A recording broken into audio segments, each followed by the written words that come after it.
अस्सलाम वालेकुम दोस्तों। अचो त अॼु थरजे मशहूर ऐं भलोड़ शाइर शंकर सागर के ॿुधूं। साईं जो हिकु उर्दू में तख़लीक़ कयल इंतहाई बेहतरीन नज़म आहे जो अॼु तव्हांजे आॾो पेश कयां थो।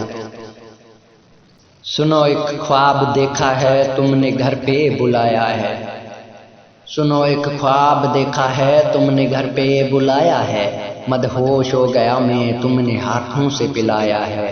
सुनो एक ख्वाब देखा है तुमने घर पे बुलाया है। किसी की याद में भीगी थी तेरी ये शबनमी आंखें। किसी की याद में भीगी थी तेरी ये शबनमी आंखें। पता नहीं तुमको किसने रो रो के हंसाया है। सुनो एक ख्वाब देखा है तुमने घर पे बुलाया है। अबर आलूद मौसम ने बड़ा ही दिल की तन्हाई। अबर आलूद मौसम ने बड़ा ही दिल की तन्हाई। सावन ने तेरे आने का गीत जो गाया है। सुनो एक ख्वाब देखा है तुमने घर पे बुलाया है। मुझे तुम याद करती हो मेरे गीतों पे मरती हो।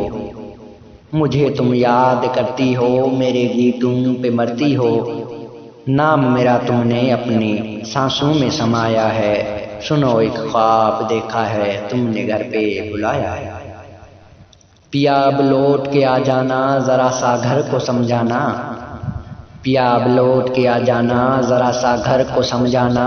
जग ने तेरे दीवाने को खूब दुखाया है। सुनो एक ख्वाब देखा है तुमने घर पे बुलाया है।